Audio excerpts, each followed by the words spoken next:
ଜଗନ୍ନାଥ ହର ହର ଶମ୍ଭୁ। ଆଗକୁ ଆସୁଛି ଗଙ୍ଗା ଦଶହରା। ବିଶ୍ୱାସ ଅଛି ଗଙ୍ଗା ଦଶହରା ଦିନ ଗଙ୍ଗା ନଦୀରେ ବୁଡ଼ ପକାଇଲେ ଆମର ସମସ୍ତ ପାପ କ୍ଷୟ ହୋଇଯାଏ। ଯଦି ଆପଣ ଗଙ୍ଗା ନଦୀକୁ ବୁଡ଼ ପକାଇବାକୁ ଯାଇପାରୁନାହାନ୍ତି, ଆପଣ ଘରେ ଅଛନ୍ତି, ସେଥିପାଇଁ ଗଙ୍ଗା ଜଳରେ ମଧ୍ୟ ଆପଣ ସ୍ନାନ କରିପାରିବେ।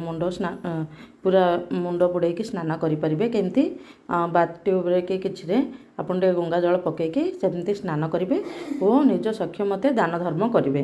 ଚାଲନ୍ତୁ ଏବେ ଜାଣିବା ଗଙ୍ଗା ଦଶହରାର ମହତ୍ତ୍ୱ। ଦଶହରା କହିଲେ ଆଶ୍ୱିନ ମାସରେ ପାଳିତ ହେଉଥିବା ଦୁର୍ଗା ପୂଜାକୁ ବୁଝାଏ। ଏହା 10 ଅହୋରାତ୍ର ଧରି ପାଳିତ ହେଉଥିବାରୁ ଏହାକୁ ଦଶହରା ବୋଲି କୁହାଯାଏ। ଦେଖନ୍ତୁ, ଆଶ୍ୱିନ ମାସରେ ଯେଉଁ ଦଶହରା ପାଳିତ ହୁଏ ସେଇଟାକୁ ରାମଚନ୍ଦ୍ରଙ୍କ ଦ୍ୱାରା କୃତ। ସେ ମାଆଙ୍କୁ ସେଇ ଟାଇମ୍ରେ ଆହ୍ୱାନ କରିଥିଲେ। ଅନ୍ୟଟି ଚୈତ୍ର ମାସର ଶୁକ୍ଳ ଦଶମୀ, ଯାହାକୁ ବାସନ୍ତିକ ଦୁର୍ଗା ପୂଜା କୁହାଯାଏ। ଜ୍ୟେଷ୍ଠ ଶୁକ୍ଳ ଦଶମୀ ଦିନଟି ଗଙ୍ଗା ମାତାକୁ କେନ୍ଦ୍ର କରି ଗଙ୍ଗା ଦଶହରା ଭାବେ ମଧ୍ୟ ପାଳନ କରାଯାଏ। ଦଶ ବା ପାପରୁ ଯିଏ ମୁକ୍ତି କରାଏ ସେ ହେଉଛି ଦଶହରା। ଏହି ଦିନ ଗଙ୍ଗା ଘାଟରେ ବୁଡ଼ ଦେଲେ ମନୁଷ୍ୟର ସମସ୍ତ ପାପ ଧୋଇ ହୋଇଯାଏ ବୋଲି ବିଶ୍ୱାସ ରହିଛି। ଗଙ୍ଗା ସ୍ନାନ କଲେ ଅନେକ ପୁଣ୍ୟ ମିଳିଥାଏ, କିନ୍ତୁ ଏହି ଦିନରେ ସ୍ୱତନ୍ତ୍ର ପୁଣ୍ୟ ଲାଭ ହୋଇଥାଏ।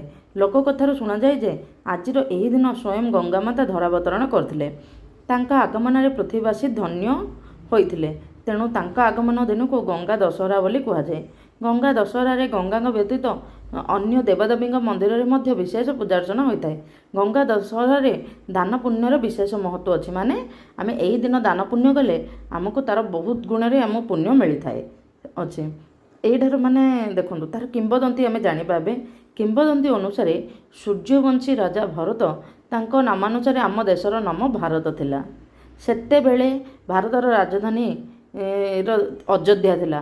ଭରତ ଅତ୍ୟନ୍ତ ପରାକ୍ରମୀ ଏବଂ ଧର୍ମଶୀଳ ରାଜା ଥିଲେ, କିନ୍ତୁ ତାଙ୍କ ପୁତ୍ର ମହାରାଜା ବାହୁ ଧର୍ମଭୀରୁ ଥିଲେ ମଧ୍ୟ ପରାକ୍ରମୀ ନଥିବାରୁ ଶତ୍ରୁମାନଙ୍କ ଦ୍ୱାରା ପରାଜିତ ହୋଇ ବନଗାମୀ ହେଲେ।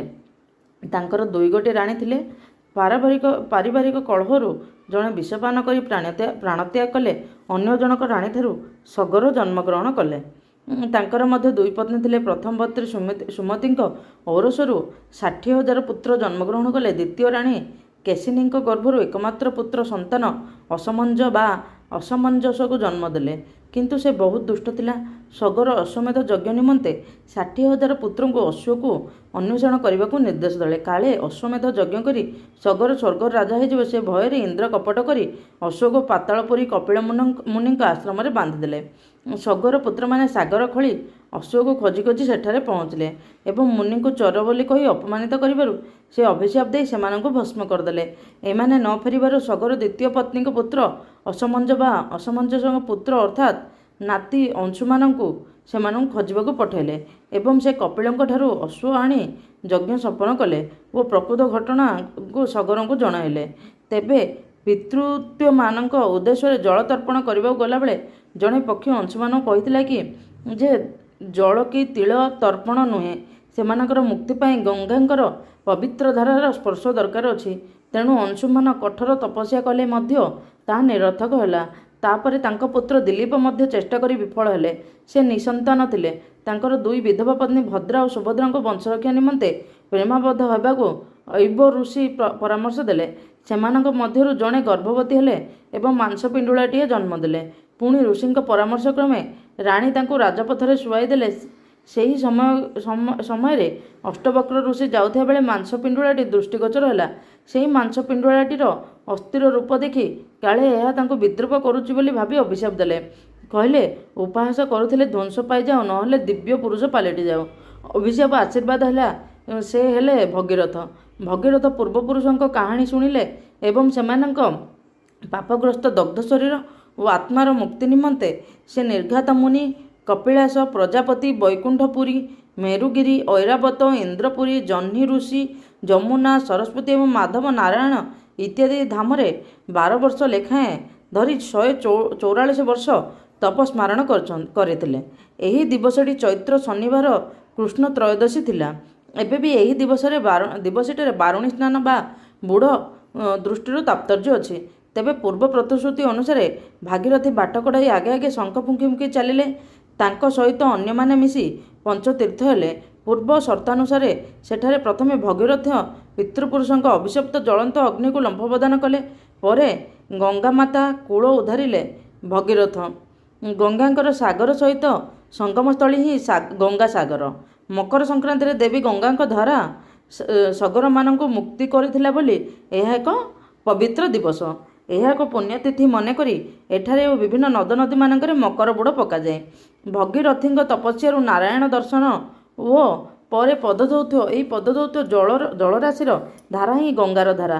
ଏହିଠାରୁ ଆରମ୍ଭ ହୁଏ ଗଙ୍ଗାଙ୍କର ଜନ୍ମ ବୃତ୍ତାନ୍ତ। ଜ୍ୟେଷ୍ଠ ଶୁକ୍ଳ ଦଶମୀ ହେଉଛି ଗଙ୍ଗାଙ୍କର ଜନ୍ମ। ଏହି ଦିନଟି ଗଙ୍ଗା ଜୟନ୍ତୀ ଆମେ ବିଦିତ। ପ୍ରଥମେ ଗଙ୍ଗା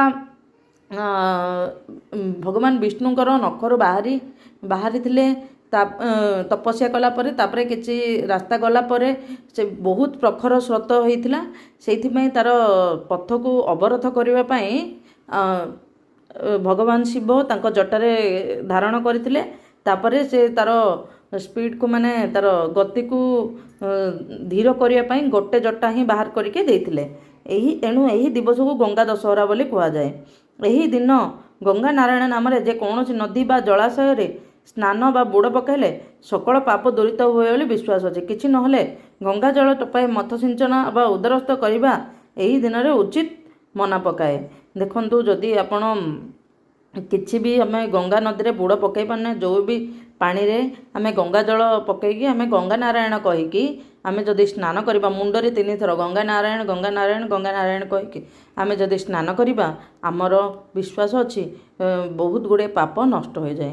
ଆପଣଙ୍କୁ ଯଦି ମୋର এই ଭିଡ଼ିଓ ଭଲ ଲାଗିଲା ନିଶ୍ଚିତ ଭାବରେ ଲାଇକ୍, ସେୟାର ଆଣ୍ଡ ସବସ୍କ୍ରାଇବ୍ କରିଦେବେ। ଆଗକୁ ଆସୁଛି ଗଙ୍ଗା ଦଶହରା। ସେହି ଦିନ ଆପଣ ନିଶ୍ଚିତ ଭାବରେ ଏହି ଉପାୟ ପାଳନ କରନ୍ତୁ। ଦେଖିବେ ଆପଣଙ୍କ ଜୀବନରେ ହସ ଖୁସିରେ ଭରିଯିବ। ଜୟ ଜଗନ୍ନାଥ, ହର ହର ଶମ୍ଭୁ, ଜୟ ଜଗନ୍ନାଥ।